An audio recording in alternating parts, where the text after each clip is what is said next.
Hello and welcome to If You Love This Planet. My guest today is Arnie Gundersen, an old friend, an energy advisor with Fairwinds Associates, a company which provided research, analysis and paralegal services around environmental and energy issues and still does. Arnie Gundersen has a 39-year history of nuclear power engineering experience, and during his nuclear industry career, Arnie managed and coordinated projects at 70 nuclear power plants around the US. He currently speaks on television, radio and at public meetings on the need for a new paradigm in energy production. An independent nuclear engineering and safety expert, Arnie provides testimony on nuclear operations, reliability, safety and radiation issues to the Nuclear Regulatory Commission in the US, congressional and state legislatures and government agencies and officials throughout the US, Canada and internationally. Arnie Gundersen, welcome again to If You Love This Planet. Hi, Helen. Thank you for having me. Now, Arnie, as we know, the Fukushima drama, disaster, continues apace. Will you please give us an update on where everything is at this particular point in time? Sure. Let's start right on the site.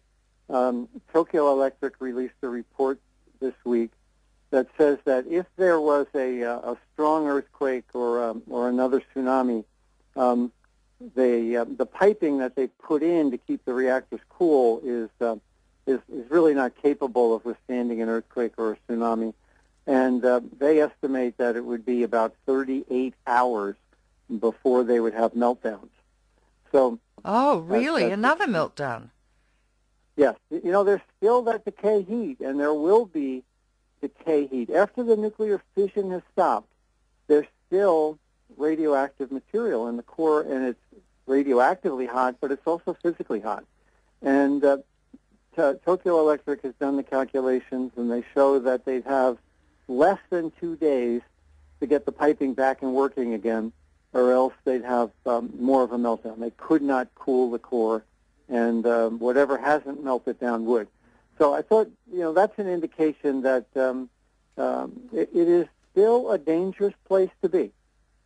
Things are very tenuous, aren't they? Yes. So that's the three units that have nuclear fuel in the core, Unit 1, Unit 2, and Unit 3, that applies to. On Unit 1, there's some good news. They were able to put, it looks like a substantial building, but actually it's a tent over top of the reactor building. Tent made of plastic, isn't it? Isn't it a plastic tent? Yes, it's made of plastic, and they did it with remotely controlled cranes, so that it was so radioactive they didn't want to get people give people a high dose, and they built this tent over the top of the entire Unit 1.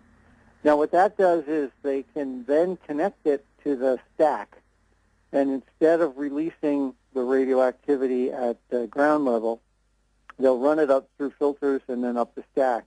They're not there yet, but they're close to having the stack connected. So what good is that, for God's sake? I mean, the radiation is still getting out into the environment. It's going up the stack a bit higher to be deposited far and wide over Japan. I can't understand why that's a good thing. Why would they do that? Before it does, dispersion is the solution to pollution. No, it's not. Dilution, the solution to pollution by dilution when it comes to radiation is fallacious, because it lands on the soil and reconcentrates in the food chain. So, the other thing they're doing, though, Helen, is to give them credit, they are running that through a filter first. Oh. So instead of it being unfiltered, they will filter it, and then what gets through the filter now will go up the stack as opposed to be at ground level. Well, what isotopes can they filter out then with the filter? Depends on the size of the particle. Yeah. And a lot of these particles are quite small. At best, they'll get 90% of them, but that's not bad. If the particle size is very small, it will go right through the filter. So that's still part of the ongoing science project we call Fukushima. It doesn't stop the liquid either. The liquid releases are again becoming very problematic. And I'll get to that in a minute. Okay. Unit 2 and Unit 3, pretty much the same. Gases, radioactive gases and radioactive steam, are leaking out of the building. And what that says is that somewhere the containment is broken. There should be, if the containments were functional, you shouldn't see steam coming out of those plants, even though the building around it, that's called the reactor building, even though the reactor building is damaged. But it's obvious the containments have been broken, and steam is exiting. That shouldn't happen. To get to the liquids, though, what the problem is, they're generating more and more and more very radioactive liquid. What's happened is they put in a system to filter the radioactive liquid. Then they pump it back into the nuclear reactor, and it runs onto the floor, and then they collect it and they filter it, and it runs back into the plant. And that was supposed to reduce the amount of water that they had on site, or at least not make it get any worse. But what they found is that something on the order of 400 tons a day of water are leaking into the building. So from groundwater and from rain and from cracks in the building, not only do they have the water that they deliberately put there, but they also have 400 tons a day that's leaking in. So now they've got almost no place to store the water on site. They're cutting down a forest on site, and they're putting more and more tanks in so that they have a place to store all this radioactive water. That's going to continue for months, if not a year or more, until the cooling of the core becomes easier. Their biggest problem, if they don't have an earthquake, their biggest problem is managing this water. Getting down to Unit 4, Unit 4 has been pretty thoroughly braced. They sent people in and put braces underneath the nuclear fuel pool because they, like I, were very worried that in an earthquake the building would collapse. It's better now, but if there was a severe quake, the most dangerous thing on the site is the fuel pool for Unit 4. So things are stable. The radiation releases are much lower than they were back when the accident started. But they're still precarious if Mother Nature decides to get angry again. Arnie, you said that Building 4, they've braced the pool to make the pool more stable, but that the building itself is still quite precarious. And you've said that if there was another earthquake, it's possible that Building 4 could collapse with the cooling pool on top of it. Is that still accurate or not? Yes, that's absolutely accurate. And I have told my friends in Japan, if there's an earthquake that knocks over Building 4, get out of Dodge, because it's not a place you would want to be. No science has ever been developed to calculate what radioactive material lying on the ground outside the power plant could conceivably do. The Brookhaven study back in '98 estimated that a fire in a fuel pool like Unit 4 could kill 186,000 people. So it's clearly, let's pray there's no earthquake, but a big earthquake. But it's clearly the biggest danger on site right now. Okay, now the next question is, to filter the water and to filter the air coming out of Unit 1 from the plastic tent, what do they use for filters? What's the material, A? And B, what do the filters trap in terms of specific isotopes? And C, what do they do with these incredibly toxic radioactive filters, and how long do they last? Well, the radioactive filters collect predominantly cesium, but also the strontium and any other radioactivity, cobalt-60 and things like that. And you're absolutely right. Very quickly, they become the most highly radioactive filters that anyone in the industry has ever dealt with. Now, these are from a design that the French use on their reprocessing plant. Essentially, you're dealing with reprocessed nuclear fuel in these filters. They're also going to have plutonium in them. And because the fuel is now lying in the bottom of the containment buildings, there's water over the top, and the contamination will also include plutonium. So I think they have to be stored on site until the Japanese come up with a long-term geologic repository for the nuclear fuel. And that's, they're 20 years away from being able to peel off the nuclear fuel from the floor in the turbine building, in the containment building. So they have a serious long-term storage problem for the filters, and we'll need a special, very well-shielded building to make sure that radioactive material doesn't get so radioactive that it would be impossible to get near it on site. Well, TEPCO apparently today, just a few hours ago, Arnie Gundersen, came out with a statement saying it's going to take 30 years for them to clean up this mess. That was just a few hours ago that TEPCO made that announcement. It doesn't surprise me. And the problem is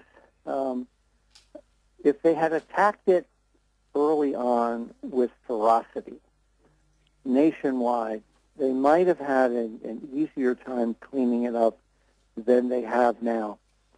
We have this game called whack-a-mole here in the U.S., and you can imagine 7 or 8 holes, and this mole sticks its head up, and you try to hit the mole. Oh, whack-a-mole! That's so horrible. That's horrible, honey. Well, you try to hit the mole, and he jumps down, and he pops up in another hole, and then you hit that hole, and he jumps up in another hole. That's what's happening in Japan right now, because they don't have a process that systematically went at the radiation. They're struggling because they'll attack it where it pops up, and then they'll go attack it where it pops up. And the process is cheap, and Tokyo Electric is really unwilling to spend what it's going to take to clean up. But I think because they're trying to minimize their costs now, they're actually going to make the problem more costly and more time-consuming in the future.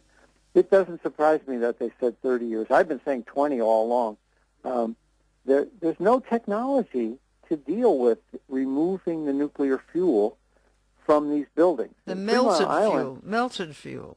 Melted nuclear fuel from these buildings. Now, 3 Mile Island had melted nuclear fuel, but it all stayed in the nuclear reactor vessel. Mm. And what they could do then is flood the nuclear reactor vessel and go in and, with tools, remove the nuclear fuel.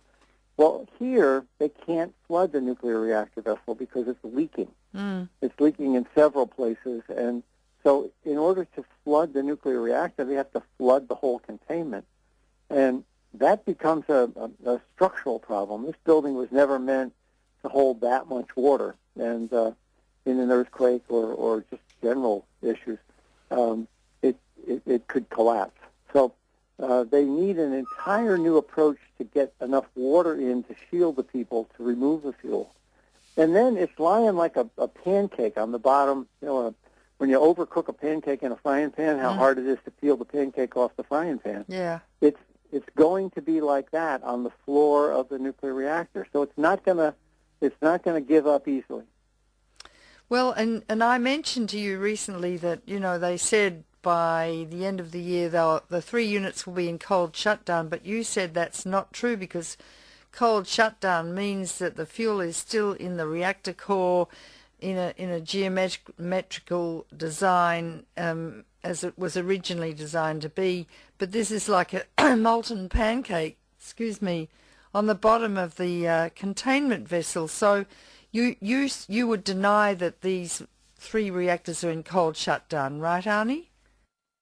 That's right. That was a great explanation, by the way. The concept of a cold shutdown means that the nuclear reactor is actually containing the nuclear fuel, which isn't the case here.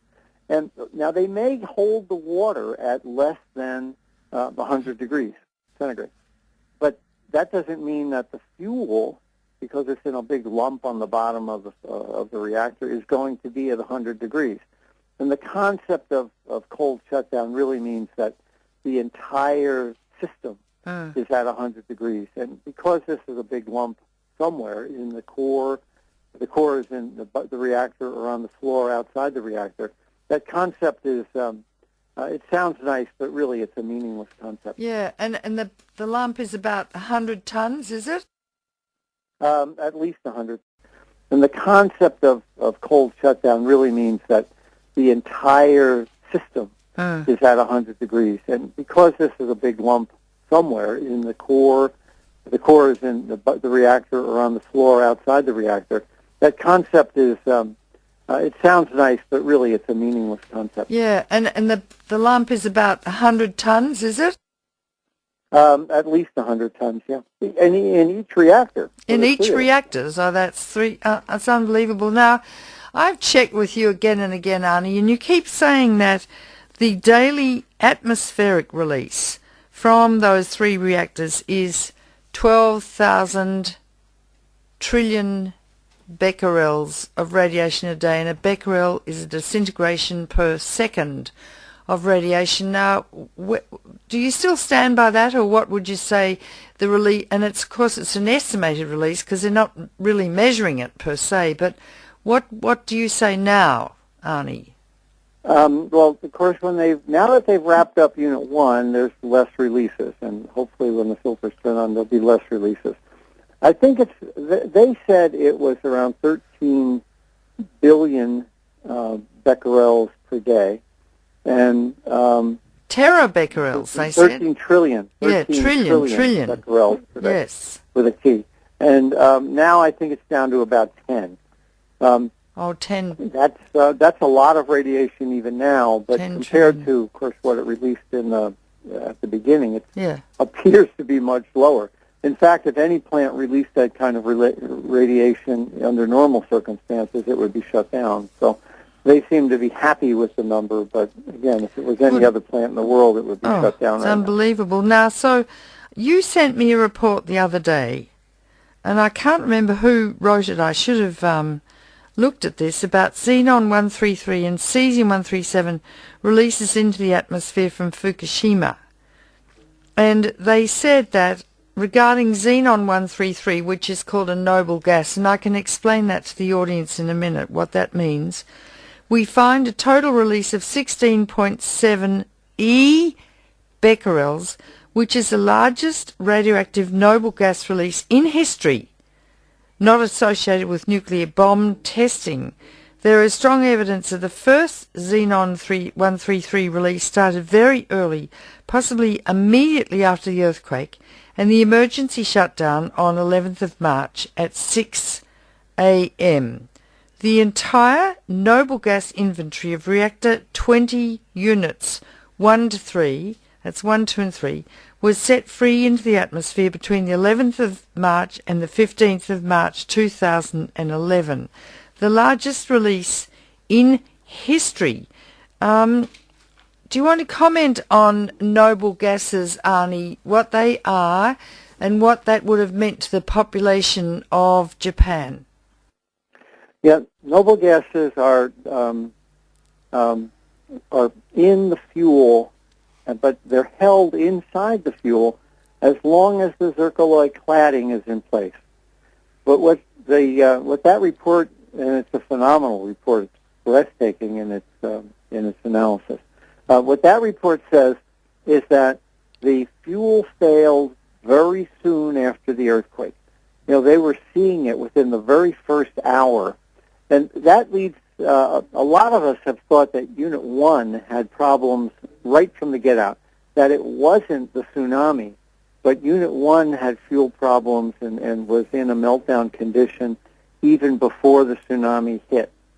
And that confirms it. When they saw early releases of xenon-133, that means that the clad broke, and it's a noble gas, so it just goes right out. It's not captured in the water, it's not captured in the air, and it goes right out. Then later, probably 3, 4, 5 to 10 hours later, as the fuel failed in Units 2 and 3, they had additional spikes of xenon gases. What it does is it's a cloud. It's a xenon cloud that moves with the weather, and it bombards people with external gamma rays, which are really powerful X-rays. So the predominant exposure from these are that they bombard people with X-rays. They also then, as they decay, they turn into iodine 133 or strontium 90. There's a krypton 90 decays to strontium 90. So there's other isotopes that then have a second shot at you. But the noble gases are a cloud that bombards people from the outside. We found that after 3 Mile Island, a dramatic increase, a measurable, statistically meaningful increase in lung cancer in people that were in that cloud. That shows up about 3 to 5 years after the accident. Yeah, xenon actually converts and decays to cesium, and krypton decays to strontium. So let me explain what noble gases are from a biochemical and medical perspective. Noble gases do not combine chemically in the body, but they are absorbed actually through the lung, and I used to use xenon for ventilation perfusion scans in my cystic fibrosis patients to see what areas of their lung were all clogged up with pus and collapse of the lung, and what areas were still being ventilated and perfused with blood. But the noble gases xenon, krypton and argon are in fact absorbed from the lung, and we use xenon these days to measure fatty deposits in the body, because xenon, well, they're very fat soluble, so they tend to go and dissolve in the fatty deposits of the body, which are mainly located in the abdomen and upper thighs, which is exactly where the gonads, the testicles and ovaries, are situated.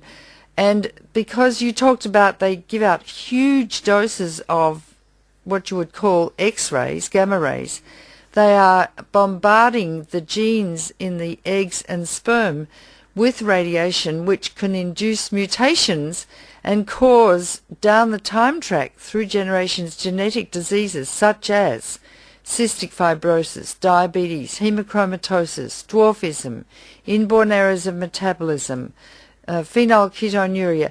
In fact, there are 2,600 such diseases, and it's important to know, for people to know, that evolution took place when the Earth was much radiologically hotter, and so mutations occurred which were advantageous to an environment. Like fish develop lungs and birds develop wings, but the truth is most mutations are deleterious. They cause disease.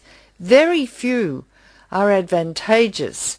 And of course evolution took place over eons and eons and eons of time.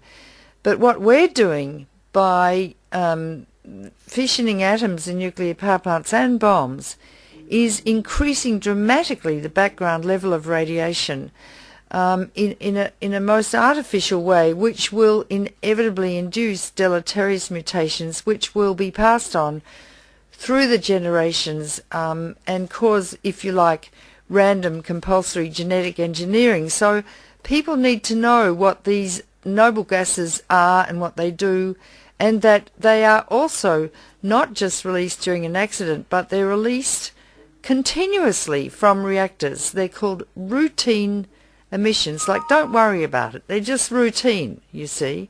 But if you live near a reactor, you could be immersed, depending on inversion systems and meteorological conditions, in clouds of xenon, krypton and argon. And as you just said, Arnie, they decay to other nasty things like strontium and cesium. So it's important for people to understand that. But my question now to you, Arnie, is the total release of xenon was 16.7 e-becquerels. What's an e-becquerel? What are e-becquerels? What's the number? What does that mean? It should have been 16.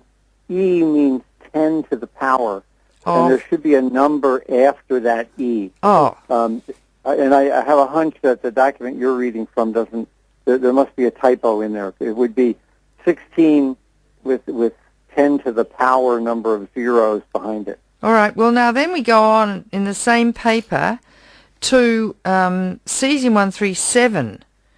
And it says, this paper says a total emission of cesium-137 was 35.8 p-becquerels. P for Paul. And I need to refer people to what that paper is, and in fact I've got my computer here. I can look it up here because I took it from something you sent me yesterday, Arnie, which was incredibly important. It comes from the Atmospheric Chemistry and Physics discussions. That's the Atmospheric Chemistry and Physics discussions, Volume 11, 2011, and the name of the paper is Xenon-133 and Cesium-137 releases into the atmosphere from the Fukushima Daiichi nuclear power plant, determination of the source term, atmospheric dispersion and deposition. So that people can look it up and get the actual data. So yeah, okay, Arnie, let's go on to Unit 4. That same paper, we all know that Unit 1, 2, and 3 melted down. The Tokyo Electric is saying that the Unit 4 pool always had water over the top of it. And, of course, I've been saying that's not the truth. I'm not saying it boiled dry, but I am saying that the top of the nuclear fuel was definitely exposed as all that heat boiled off the water. But what the paper showed is that when TEPCO finally got the fire hoses and finally sprayed water into that pool, the radioactive releases dropped dramatically. So the paper supports my position that the fuel was uncovered, that the cladding broke at the top and released things like cesium-137 into the atmosphere. So the paper actually says that the biggest source of radiation was likely to be the Unit 4 fuel pool. So that's another problem with this Mark I containment and Mark I fuel pool, that the fuel pools are so highly radioactive that an event that doesn't even dry them out, but an event that causes them to boil to where the top of the fuel is covered, can release enormous amounts of radiation.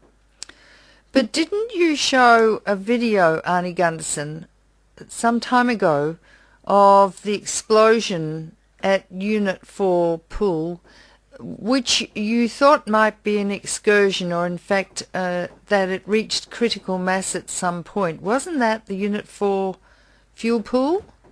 That was the Unit 3 fuel pool. Oh, Unit 3. The dramatic explosion that has the enormously high cloud is the Unit 3 fuel pool. And you're right, though. I do believe that it was something we call a prompt moderated criticality in that fuel pool. It accounts for a lot of things we found, like plutonium being deposited on site. And, of course, TEPCO bulldozed a lot of that underground so that personnel wouldn't get overexposed. But there's also data that says that plutonium was found in, chunks, not single atoms, but chunks of nuclear fuel were found 1 and 2 miles away. So in order to have that kind of an uplift force, I believe that the Unit 3 fuel pool had a prompt moderated criticality.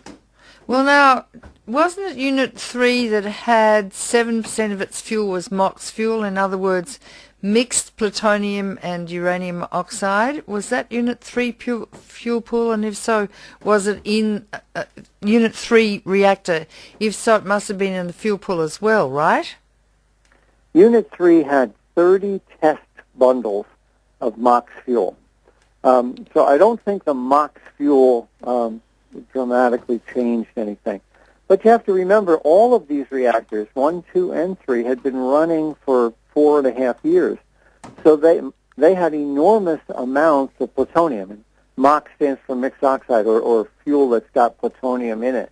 So all 3 reactors that were running had an enormous amount of plutonium in them, because that's what uranium-238 becomes when it sits in a nuclear reactor for a long period of time.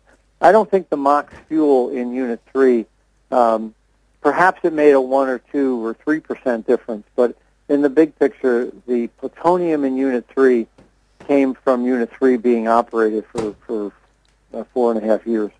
Do you want to talk about the toxicity of plutonium, Arnie Gundersen? I think you could better do that, but it's a very dangerous substance named after the god of hell. Do you want to talk about the toxicity of plutonium, Arnie Gundersen?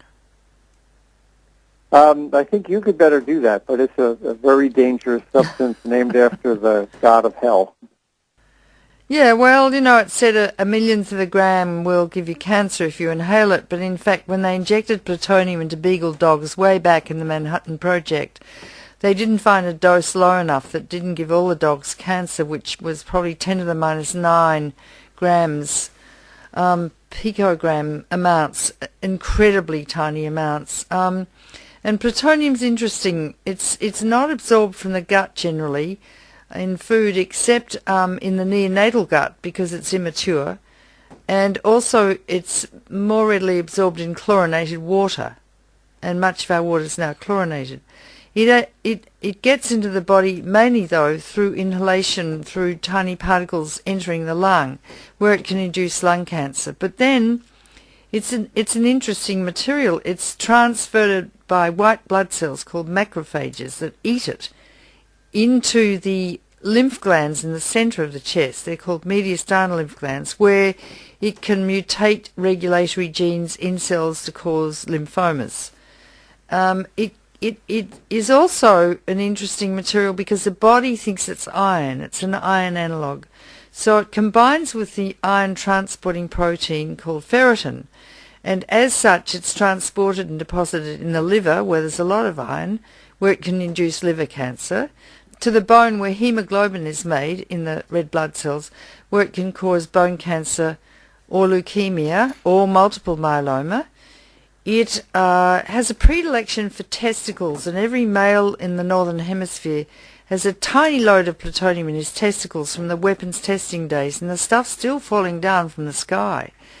And it tends to deposit just next to the spermatogonia, the cells that are the precursors of the sperm, where it can induce mutations like for cystic fibrosis or for hemochromatosis or diabetes or whatever you name it.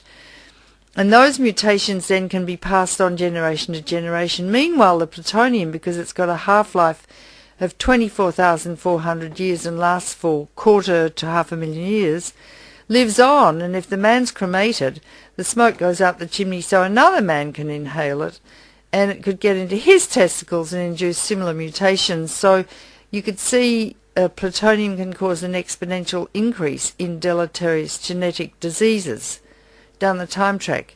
The other thing plutonium does, it lodges in the ovary as well, where it can do the same thing to genes in the eggs, but it also crosses the placenta. Now the placenta lets nothing through. It's a very, very selective organ, but plutonium does get through because the body thinks it's iron, where it can lodge in a chromosomally genetically normal embryo and kill a cell that's going to form the left half of the brain or the right arm, and that's called teratogenesis. And that's what that drug thalidomide did when pregnant women took it, to alleviate morning sickness, and their babies were born with gross deformities. I had a man who drove a bobcat on my land, and he had no arms. He just had legs, and he ran a radio station with his toes, and he was a thalidomide baby.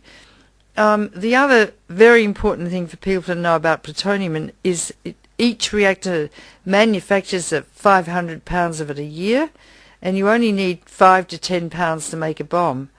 And as it lasts so long, any country with a reactor has an unlimited bomb factory for the rest of time. So kind of that rounds up plutonium. Do you have anything else to add, Arnie Gundersen? Well, no, they've detected it as far as 100 kilometers away, and I'm sure it went in Japan? further, but in Japan. It's been detected 100 kilometers away from the reactor. Now, isn't there some study that's been done recently, Arnie, that's detected plutonium hotspots falling out in Seattle and elsewhere? There's hot particles that have definitely been detected in Seattle. Whether they're plutonium or not is unknown at the time, but they are physically highly radioactive particles that fell out both on Tokyo, Japan in general, but also as far away as Seattle. Now, there's a study coming out on Monday, October 31, and it's by the American Public Health Association, and it's a peer-reviewed paper. The person who's written it is Marco Caltafan at Worcester Polytechnic, and he determined that in Seattle, individuals were exposed to about 5 hot particles a day if they led a sedentary lifestyle. Really? Perhaps as high as 10 hot particles a day if they were, physically active joggers and stuff like that. Really? 5 to 10 a day? Over what period of time? That's all of April. All of April. And hot particles, when you say hot particles, do they measure the sort of radiation coming out? Alpha, beta, gamma, what was it? That will be presented in the paper, and I don't have the details on that. The process was that they had a filter, and the pump that pulled 10 cubic meters a day through the filter, and then every day they changed the filter, so that almost like a cigarette filter. And then they would roll the cigarette filter out and examine it with a scanning electron microscope, and they would find these hot particles. Oh. So they also found that the same study that will be released on October 31 also found that in the Cascades there was as much as 300 becquerels per kilogram of cesium-134 and 137 deposited on the soil. That's the Portland, Oregon area. And also there's an awful lot of data in Japan as well. Car air filters were highly radioactive, and also children's shoes were highly radioactive. Now, all those details will come out in the paper, and it's going to be on the APHA, American Public Health Association website. When? It'll be out November 1. Uh-huh. Okay, so people should keep their eyes open for this. So as we talk, Arnie Gundersen, it seems to me that really the truth about the Fukushima accident is only filtering out in small aliquots all the time, but the overall picture seems to be one of an absolute total disaster, where there's a cover-up by the Japanese government, by the International Atomic Energy Agency, by TEPCO, by the Nuclear Regulatory Commission, by the American government, about just how obscenely dangerous this accident has been, is, and will be. Would you like to comment on that statement, Arnie Gundersen? I've been dealing with a lot of reporters in Japan, and Tokyo Electric has an enormous influence on the government of Japan. I think one of the reasons for the accident that it hasn't been paid for is that the government of Japan is afraid to drive Tokyo Electric into bankruptcy. But one way to get money to pay for a quicker cleanup would be to sell Tokyo Electric and use that cash to clean up Japan, and that doesn't seem to be on anybody's agenda. So clearly, within Japan, there has been a hand-in-glove relationship between Tokyo Electric and the government. I've said before that the priority of Tokyo Electric was save Tokyo Electric, then maybe save the Japanese government, and if there were anything left, save the people of Japan. And I think the priority of the Japanese government was, 1, save the government, 2, save TEPCO, and if there was anything left, save the people of Japan. So I think that the people of Japan have been at the bottom of both priorities for both the government and Tokyo Electric.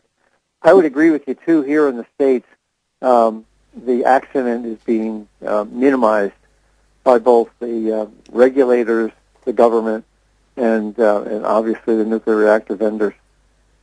That's obscene.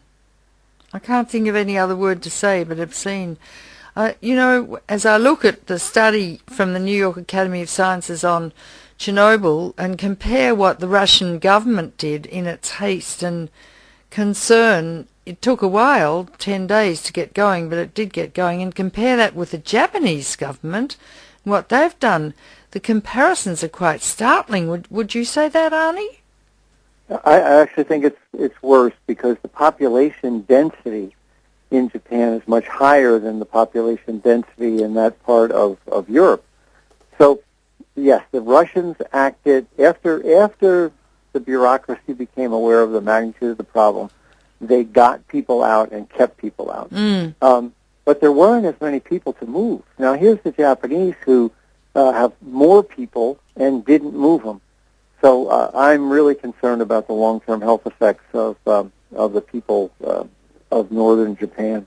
Yes, well, there are 300,000 children still in Fukushima Prefecture, two-thirds of whom are going to school and living in areas where the Russians would have evacuated people already. And I know Japan's a crowded island and there are millions of people. There are, 30 million people in Tokyo or 50 million or something. But they could have evacuated those children who are so innately radiosensitive to southern parts of Japan that they just should have done it. And the thought that you can clean it up is a misnomer. You can't clean up radiation. Look, you can get bulldozers and you can bury some stuff and then it'll come up again in the plants and in the food and with rain and wind and everything. Lots of the areas in Fukushima Prefecture are mountainous, they're wooded, and as you've pointed out to me on numerous occasions, Arnie Gundersen, when they might clean up a little village by bulldozing it and stuffing the stuff in a trench or something, but then when it rains, down comes more radiation and the water brings it down from the hills and the like. Do you want to talk about clean-up per se? Yeah, I absolutely agree with you that the children should have been moved out in the first couple of days. And I was on television here in the United States on CNN saying just that. The women, childbearing age women, pregnant women, and children should have been moved out immediately. And, we have the example of during the Blitz back in the 1940s, what did the English do? They moved their children out. So it's not unheard of that a population would go out of their way to protect the children. And I think the Japanese missed the opportunity and are continuing to miss the opportunity. These the photographs we've got of the children's shoes in the Fukushima Prefecture show that they're just loaded with cesium. And the shoelaces, and the kids get it on their hands, and then they get it in their throats. Oh, God almighty. On and on. It's a major concern to me is the damage they're doing to the children of Fukushima. And the other thing is that nuclear accidents never end. I don't think people understand that apart from the fact that this thing is almost incurable and will go on for years and years and years emitting radiation, and if there are more earthquakes, God help everyone. But that the stuff that's already landed on the soil, cesium, strontium, we can go on and on, tellurium, neptunium, curium, and the like, stays there for hundreds of years. So, and it concentrates in the food. So people are eating radioactive food. When the cesium gets into their bodies, that stays in their bodies for a long period of time, years sometimes, irradiating just very small volumes of cells. So those cells continue to get a high dose. The people get a high dose. They're still eating radioactive food. They will then die of their cancers or whatever they die of, or heart disease or diabetes, and many things can be caused by radiation. And then the next generation will be born probably exposed in utero to the radioactive poisons because their mothers are eating radioactive food, drinking radioactive milk. And then it goes on, and cesium lasts for 600 years. Therefore, there are 3 generations per century. So you could say 18 generations will be exposed just to cesium-137 itself. And it's important to note also that 40% of Europe is still radioactive from Chernobyl. What really staggers me, Arnie, as a pediatrician, I guess, is that this is so irreversible. And once it happens, it's happened. There's nothing anyone can do. And it's important to note also that 40% of Europe is still radioactive from Chernobyl. What really staggers me, Arnie, as a pediatrician, I guess, is that this is so irreversible. And once it happens, it's happened. There's nothing anyone can do about it. And people, I'm sure it's happened to you, have been ringing me saying, what can I give my children to eat? What blocks radiation? What gets radiation out of bodies? Have people been approaching you about that? You're right.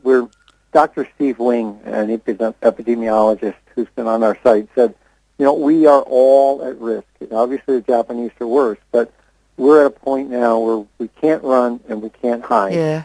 And we get frequent questions, what should I do?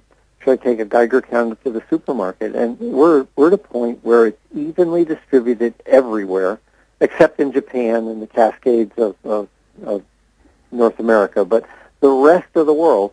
And we have basically, committed that people are going to die of cancer worldwide because we've spread out this radioactivity essentially globally. And you're right. It's not something you can clean up. There's things the Japanese should be doing to prevent it from getting worse. Especially, they burn their rice. After the rice is harvested, they burn the stalks of the straw. And it concerns me that they're in the process throwing back up the cesium that's already wound up on the ground. Now, there's a lot of things they can do to prevent it from moving. Yeah. But basically, you're absolutely right, Helen, that we all know the moment Chernobyl began, but tell me the moment it ended, and there is no end.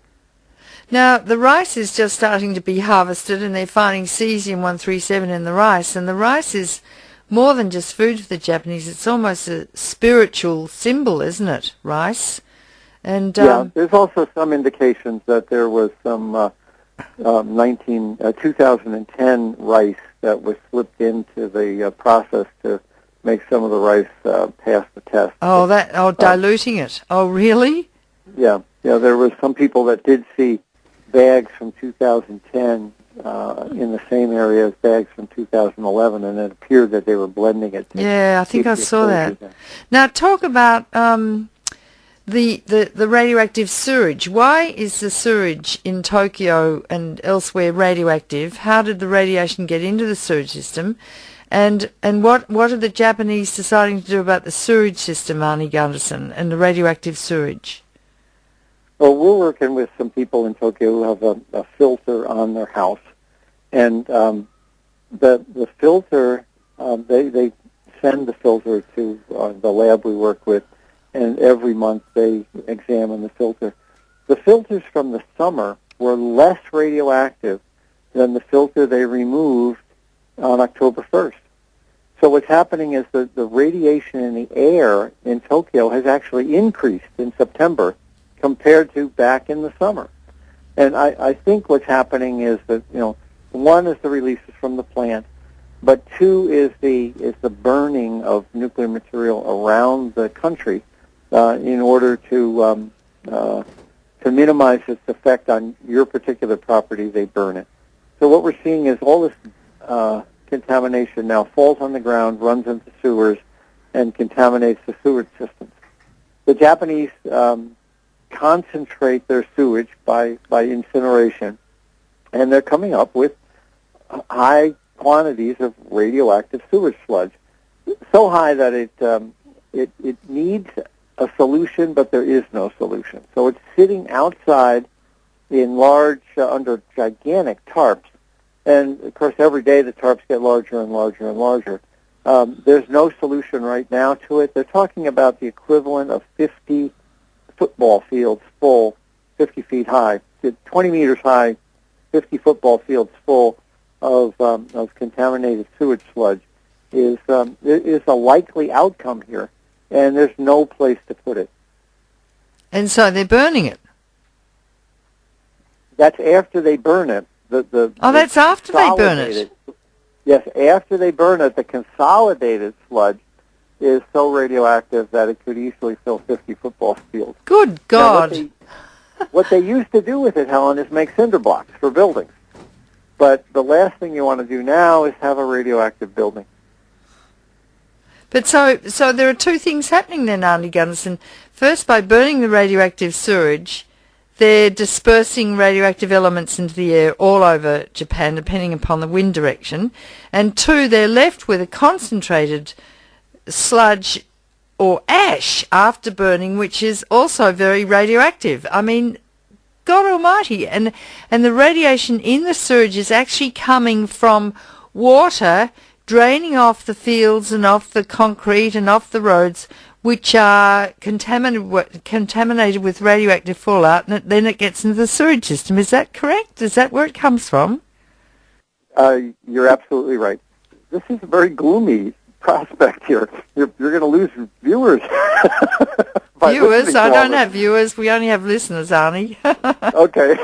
Well, you're absolutely right, though, Helen, that there's no solution here. The Japanese don't know where to put this material, just like they don't know where to put the higher-level nuclear fuel. The Japanese never had a plan for a nuclear fuel repository, like some sort of deep underground storage for nuclear fuel.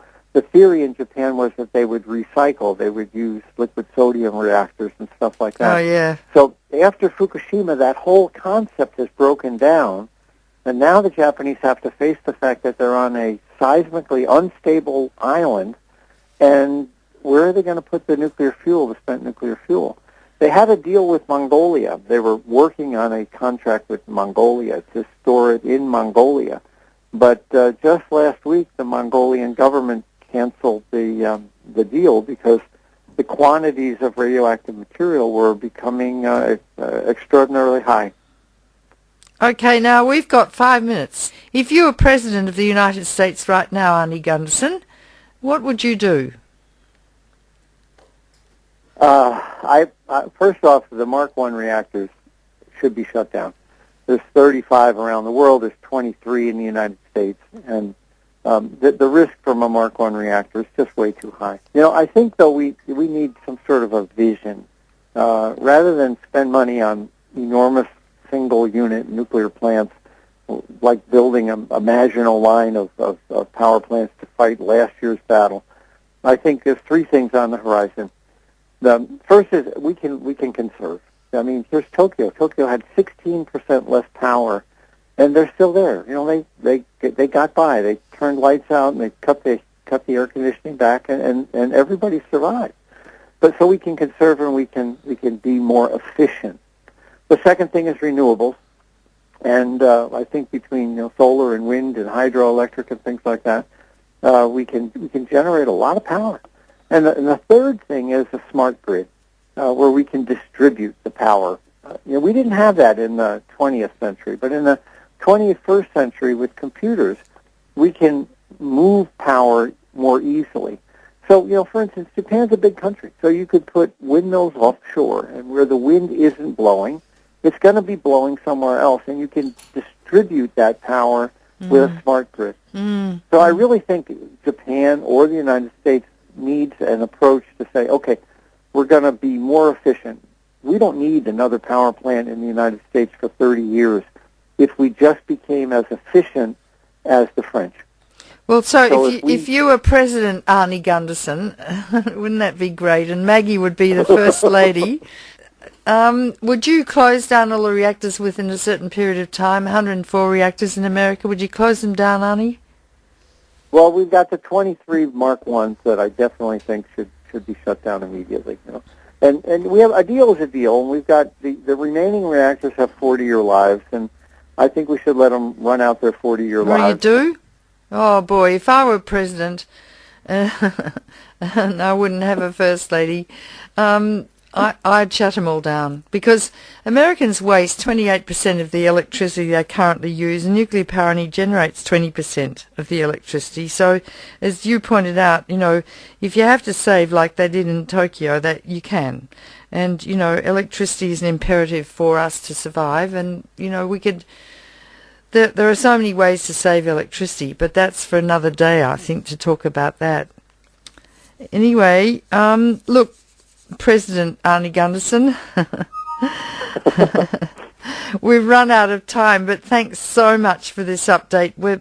Your programs attract so many viewers because people are absolutely hungry for this information, Arnie, as you well know. And you're a national treasure. You and Maggie, you're national treasures, and one day you will be terribly appreciated. Well, thank you, and please send your viewers to the Fairwinds website, and there's a little donate button there. We would sure appreciate a hand. Yes, Arnie needs money. He's not being paid for this wonderful service he's providing, whereas the people on Wall Street give themselves bonuses of millions of dollars. So it's time Arnie got bonuses for the work he's doing. So anyway, thanks again, Arnie, and we will talk to you in the near future. Thanks, Helen. Bye-bye. Bye-bye. My guest today on If You Love This Planet was Arnie Gundersen, an energy advisor with 39 years of nuclear power engineering experience in the United States.